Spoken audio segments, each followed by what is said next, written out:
Ibadan, the historic city of Ibadan, and saying that, well, they reject the idea, the possibility of a one-party state, and that they will come together and constitute an alternative because they think Nigerians deserve an alternative, and then come to the front with one presidential candidate to challenge the ruling APC party.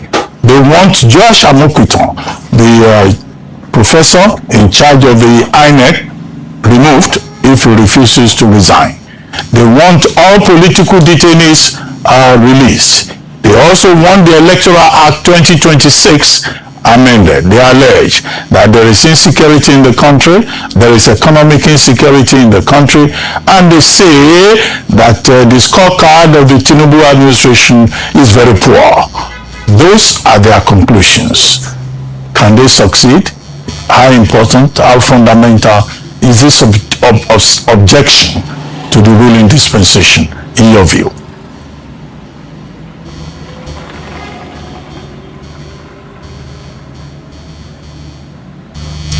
Hello, sir. Did you hear me?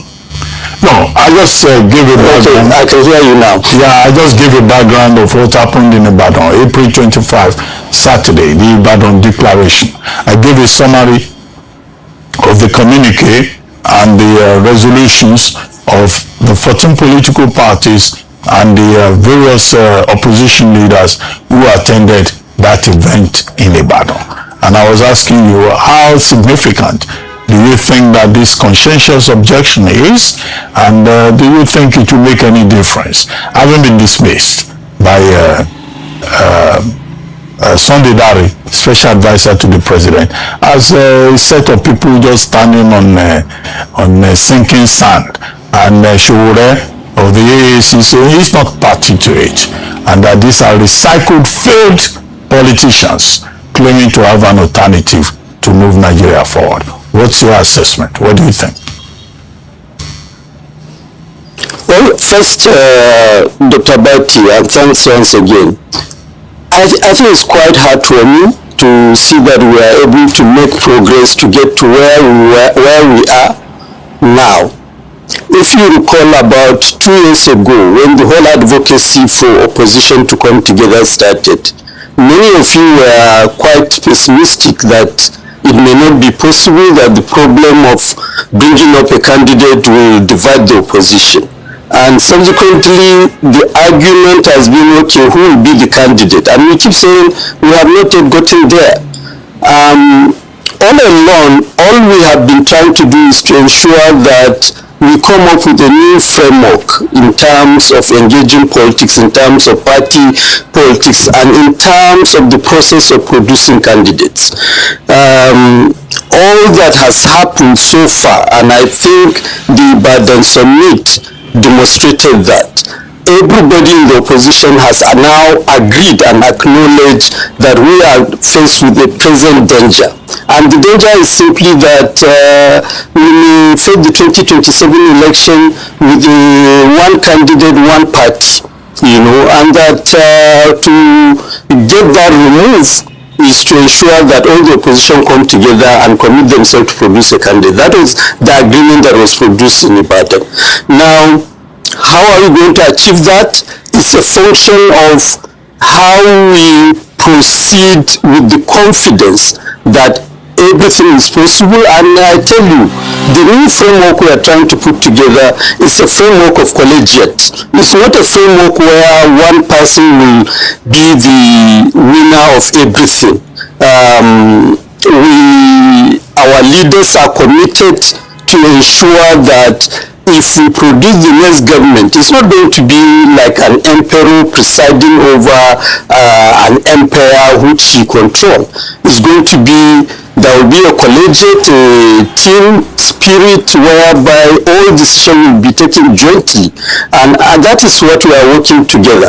Now, I tell you, part of the thing that we also want to do, which now all the court cases are slowing us down, is to ensure that we put in place a process whereby the screening of candidates follow a particular framework that will ensure that the best and the most acceptable to the citizens will emerge. Now, I believe we will still achieve that, and sincerely speaking, Nigerians are all waiting for us, and we give Nigerians the best. Thank you very much. Now, talking about giving Nigerians the best, one of the things that the governor of Oyo State had said at that summit and around the fact that it wasn't a gathering of people who were anti one person. He said that it wasn't a gang up against one man. It's not about individual ambitions to be president. It's about the collective ambition of the Nigerian people. How do you think, how do you think that this group or these opposition parties who are coming together have the plans, ideology that's different from the current administration? Because you've also been known to say that this administration is currently planless and anti-people. Do you think this new candidate that would emerge from the opposition parties coming together will present that strong alternative?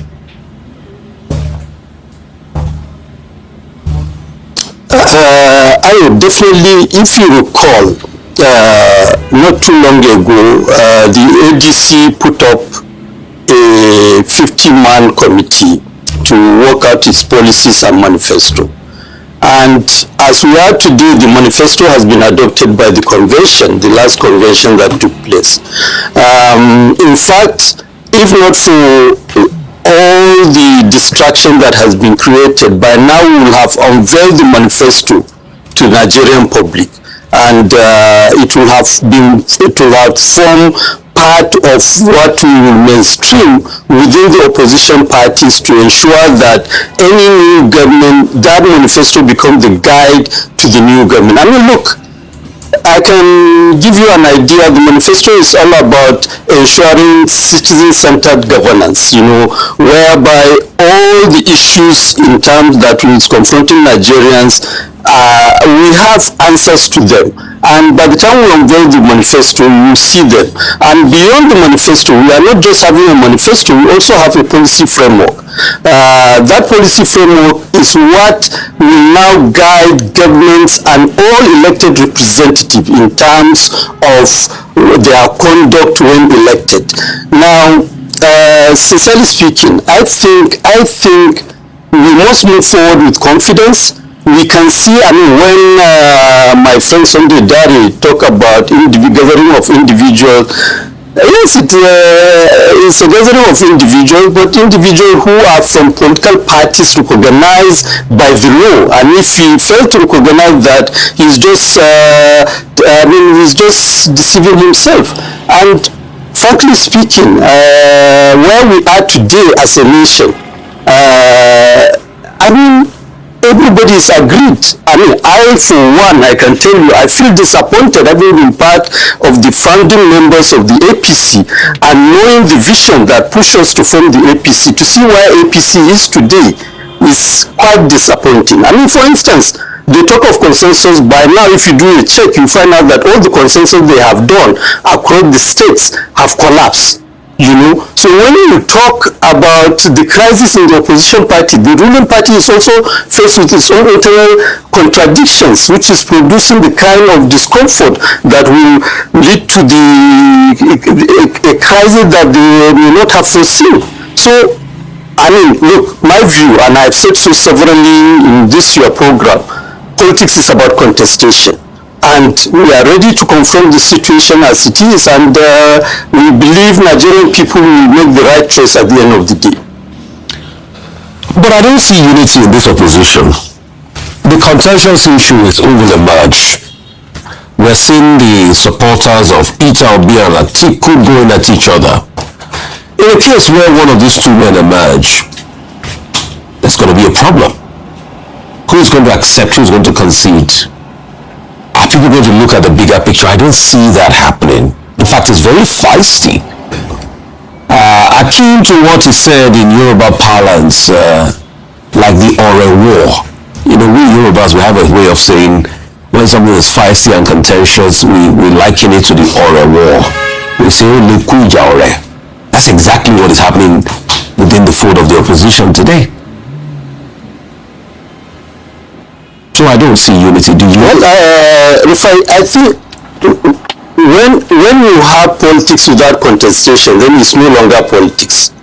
And what makes it beautiful is also the internal dynamic within the opposition, whereby you today have at least 5 presidential aspirants who they are going about it in a way that demonstrate their commitment to win the ticket. And all we are going to do, which is the point I started with, we are going to put up a new framework, and that almost everybody is agreed to it by now, that that new framework is about having a collegiate system. When one person wins, it does not mean the other people are already out. Now take the case of APC, for instance, and I know very well, I was in APC and I was in the forefront of advocacy that led to the emergence of Asuwaju Bola Ahmed Tinubu as the presidential candidate of APC. Out of all the more than, I think, 13 people that contested with him in that primary, who among the 13 people is in the current government? Who among the 13 people is even having access to him? Now, this is what needs to be corrected. And sincerely speaking, I think we have made progress. If you notice in recent time, even supporters of Peter Obi are saying that in the event that he did not emerge as the candidate of the party, they are going to support the winner. Supporters of Atiku have made the same commitment. Supporters of Rotimi Amici have made the same commitment. So, I mean, look, like I said, we are moving forward with confidence. We believe at the end of the day, one person will emerge and will emerge as part of a team. Not that you will defeat the others and shove them out of the race. Now, that is the new framework that we are going to put in place. Okay, Dr. Lukman, just 2 clarifications. You said everybody was in Ibadan. Not everybody was there. I pointed out that Shure of the African Action Alliance objected and said he would not join a group of recycled failed politicians. APGA was also not there, but there were quite a number of political parties that were there. Second, to the question as to who is going to emerge. Now, that's a really important question. You talked about a collegiate system. I don't see a collegiate system working. The only one person will emerge as presidential candidate. Who in your estimation would that person be? There are persons who are saying okay. Even okay, Obi Kwankwanso. There are some obedience who are saying Peter Obi or nothing. They have not changed their mind on the grounds of Ibadan Summit. There are people who are saying that it must be Atiku Abubakar because he is the most experienced and he will not have another shot at the presidency because this will be his last chance. He is knocking the age of 80. Contrary to what you said, Rotimi Amici has said it's not in this race to step down for anybody except there is something else that you know that we do not know, and that's where the dilemma lies. Can you unpack it for us briefly? Well, first, starting with the point you made about Shure not being there and Afghan not being there. I mean, they are entitled not to be there, their own freedom. And we respect that, we respect that. I'm not going to say more than that. Now, in terms of the last point you made about Amici saying that he's not going to step down for anybody, that may be the context of the statement, may not convey exactly the point you are trying to project, that he's going to disagree when another person win the ticket. I mean, I know him very well, and he has been part of this process that started this business. I don't see him if at the end of the day somebody emerged victorious to say he's going to walk away, he's not going to walk away. He's going to be part of the same collegiate system. Yes, one person, collegiate is not about not having one person. No, collegiate is just about having that one person who is part of a team, and we respect the fact that the team that will drive the process, and that is what has been lost. I mean, for all of us, we always make reference to First and Second Republic, whereby the president or the prime minister is part of a collegiate system. If you seek to restore, and this is the point when I say I'm disappointed by APC. APC came with the promise of change. APC came, if you remember, the party that popularized the concept of supremacy of the party is APC. But today the party has become like just a vehicle which anybody can drive, which is why they could claim to have consensus. And at the end of the day, in less than 2 weeks after claiming they have consensus, in all the states, the consensus is collapsing. Now, I think, and if you remember, all my advocacy in APC, which led to my exit, was about ensuring that the structures of the party function. Now, frankly speaking, having a collegiate is to ensure that the party function, the structures, the organs of the party are working, and the organs of the party regulate the conduct of elected representatives, which is why we are having a situation where it has been inverted. Instead of party regulating elected representative are the regulators of parties. Now our commitment in ADC is that we are going to change that. We are going to ensure that the party properly function, which is why we have somebody of the caliber of Senator David Mark as the national chairman. Okay. All right. Well, thank you very much, Dr. Lukman. We look forward to what the updates would be and to see if indeed this coalition of opposition parties would work together to present one candidate in the next elections.